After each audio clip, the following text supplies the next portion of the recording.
What's up, everybody? It's time for NFL player props for week 9. I have 4 pumped up NFL props for you guys to lock in. If you are unfamiliar, pumped up props just means I find a player prop that I like. Instead of taking it at the main line, I pump up those numbers a little bit, get pretty juicy odds, obviously, for the higher payout. And I buried the lead. The hot streak that we are on with these pumped up props is absolutely insane. I started doing it in week 7. I have yet to have a losing day.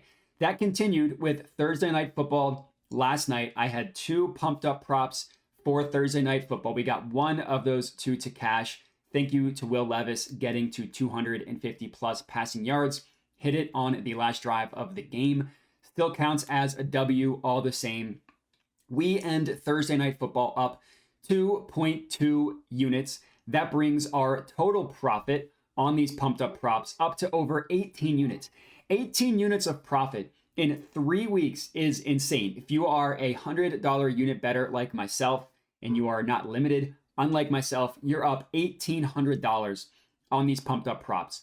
The success has been insane. If you've been riding, would really appreciate it if you could hype this up just so we can get in front of this many people. Use this success as I can. Comment, let me know your thoughts, like the video, and then of course, if you're new, subscribe to my YouTube channel. This has been an excellent journey so far. Let's hope we can keep it going. I mentioned I have 4 pumped up props for NFL Week 9. Thanks to the odds, we just need one of these 4 to hit, and we are making money. I like all 4. I think we're going to go 4 for 4, but let's chat about it. Let's get pumped up. Play number 1. This is in the Cowboys versus Eagles game. We're taking CeeDee Lamb, 110 plus receiving yards, plus 330 odds at DraftKings. I peg this to be an absolute blow-up game for CeeDee Lamb. Not only does generally he kill the Eagles, but this is a terrible matchup for the Eagles defense. So for this specific prop, and I don't always recommend this, I would ladder CeeDee Lamb up from his main line all the way up to 125 plus receiving yards. Obviously, scaling as you scale the yards up, scale the unit size down. I'm not going to suggest that for every single one. I would absolutely suggest that for this one. CeeDee Lamb plays a lot of snaps in the slot, one of the best slot receivers in the NFL. The Eagles' defense is weakest up the middle of the field. They are going to be on their 4th slot cornerback option. Their first 3 are injured. They've been trying to piece that together. They're playing dudes. They're switching off rotations, who plays in the slot, depending on the down, on the distance, on the matchup. It's just a total mess for the Eagles defense in the middle of the field, specifically their slot. That's where they got killed last week against the Commanders, who had an excellent day. Sam Howell had an excellent day through the air against the Eagles. Now, the Eagles' safeties should be improved with the addition of Kevin Byard, but maybe it's going to take a little bit for him to get adjusted. He didn't do anything egregious last week. He didn't do anything great either. Their other safety, Reed Blankenship, who has been good this year, did struggle. So maybe with the new role, with the new safety, Blankenship is going to struggle a little bit. And the Eagles linebackers are terrible. The Cowboys should be able to feast up the middle of the field. That's where CeeDee Lamb, again, does his damage. He's a great slot receiver. Dak Prescott is a great quarterback at throwing down the middle of the field. So I think that there is a ton of reasons why he could have success. The one area in which the Eagles could make this a pain for the Cowboys is their ability to generate pressure up front. Dak Prescott is great against pressure. Unsurprisingly, he's killed the Eagles in his career. Also, if you want to ladder Dak Prescott passing yards up to like 300, 325, I wouldn't hate that as well. I also consider that. Obviously, I'm not going to track whether he does that or not. I'll put that as an honorable mention. I probably will do it personally, but I'm not going to track it officially. So looking at CeeDee Lamb last year, he torched the Eagles for 120 receiving yards and 2 touchdowns. He's also on fire recently, past 2 weeks. 2 weeks ago, 117 receiving yards. Last week, 158 receiving yards. The Eagles' passing defense is not good. They give up 247 passing yards per game. That's 26th ranked. They give up 39.75 passing attempts per game. That's because they're winning a lot. It's because they have the best rushing defense in the NFL as well. And that pass attempt number ranks 31st. Cowboys are going to pass a ton. They're probably going to have a lot of success doing so. Again, I would recommend laddering CeeDee Lamb all the way up to 125. I'm only going to track plus 110. So if he hits 109, then unfortunately that's not going to count. If he hits 125, that wouldn't count either. But just personally, I'm going to ladder him myself. I would recommend you do the same. We just need him to get to 110 plus. We're cashing plus 330. Next up, we're sticking in the same game, Eagles versus Cowboys. Devontae Smith, 90 plus receiving yards, plus 450 odds at FanDuel. Same game. I like Devontae to have a breakout game. I like him quite a bit in this one. Last week, he was overshadowed because A.J. Brown blew up once again, but Devontae Smith had 7 receptions on 7 targets for 99 yards and a touchdown. And now that A.J. Brown broke the consecutive games record for most games in a row with 125 plus receiving yards, I think the Eagles are now going to focus on getting Devontae Smith involved. He's had a quiet year just overall on the season, but he was good last week, and I think there are signs of hope for him to have a good game this week as well. Now, I'm not going to say that this is a plus matchup for the Eagles receivers. The Cowboys defense is awesome. Deron Bland has filled in for Stephon Diggs. He's been awesome. So I'm not going to sit here and tell you that Smith will have an easy matchup. I do think that the Cowboys are going to focus heavily on shutting down A.J. Brown. And I think that the Eagles will also make it a point to get Devontae Smith involved. So I think both of those things are going to happen.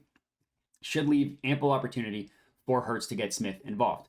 I also think the Eagles are going to pass a lot in this game. The running game just hasn't been the same over the past 6 weeks as it was at the beginning of the year, and Hurts has been incredible the past 2 weeks as a passer. So I think they are going to ride that.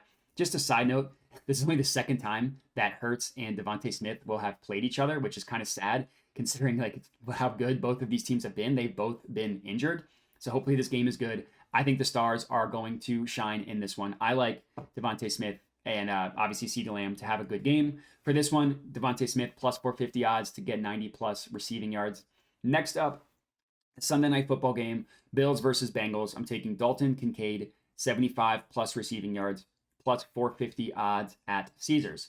Kincaid is someone who I went with last week, and I'm riding him once again for this week as well. There has been a tangible difference in Dalton Kincaid's role the past 2 weeks compared to the rest of the season, and I don't understand why the books are not catching up.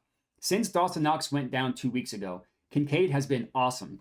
2 weeks ago, he had 75 receiving yards, would have cashed this bad boy. Last week, he had 65 receiving yards and a touchdown, so would not have cashed this one, but still a very good game. My prediction for this game is that the Bengals are going to win. That's not that hot of a take because they're favored, but that the Bills are going to need to pass a lot because I think the Bengals are going to win. That means a lot of pass attempts for Josh Allen. The Bills are already a pass-heavy team, so if you give them any excuse to be even more pass-heavy, they're going to take it. Last week, with the first game without Dawson Knox, Dalton Kincaid played 57 of 68 snaps. He should see the majority of snap percentage once again this week. Also, looking at the past 2 weeks, he's had 8 targets 2 weeks ago, 7 targets last week. He should be targeted heavily once again this week. The Bengals defense is good overall. I'm not going to say anything against that.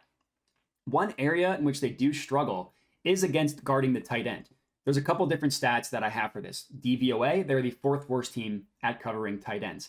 If you are a fantasy player, the Bengals are the number 1 team that you want to target. They have the 32nd schedule adjusted ranked against guarding tight ends. Schedule adjusted just means that it's adjusted for the players that they play against. So having a bad game against Travis Kelce is not going to be weighted as much as other players. But schedule adjusted, the worst team in the NFL against the tight end. So Kincaid, I expect him to have a good game. He also has the highest catch percentage of all tight ends with at least 20 targets. 88% catch percentage is very good. I'm expecting him to have a good game once again. Plus 450 odds to have 75 plus passing yards. We'll take it. I'm not laddering this one. I'm just taking 75 plus straight up. Next up, 4th and final pick of the evening in the Dolphins versus Chiefs game. We're taking Tyreek Hill, 10 plus receptions, plus 350 odds at FanDuel. I am, in fact, laddering this one. It's a revenge game for Tyreek Hill. You know he's going to want to show up. I'm guessing that he's going to get a lot of work in this game, which is not exactly a hot take because he is awesome. He's the number 1 fantasy receiver. He's been great. The Chiefs defense has also sneakily been awesome this year, and that's why I decided to go with receptions for Tyreek as opposed to yards. His over-under for yards is already so high. I would really need to take him to get 150 plus for the odds to be as good as I need them. He could obviously do that. I think there's a higher chance that he has 10 plus receptions because I could see the Chiefs selling out to take away the deep ball. They're going to say, hey, you are not going to beat us deep. I know you want to have a big game. We'll give you the underneath stuff, which I think the Dolphins will take. And they're going to try to not get beat deep and hope that they can stall the Dolphins out. Tyreek Hill has hit 10 receptions, at least 10 receptions twice this year. He's had 9 receptions once. He's had 8 receptions another 2 times. So he's mostly been hovering around double-digit receptions. He's only had, in general, 3 bad games on the year, and I'd be shocked if this is one of those 3. It's also the Germany game. Teams hopefully are going to want to show out. That means getting your best players involved.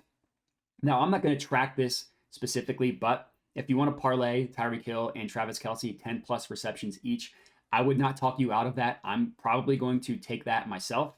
I was debating between taking taking Travis Kelce over Hill for 10 plus receptions. Got better odds on Hill, so I went with him.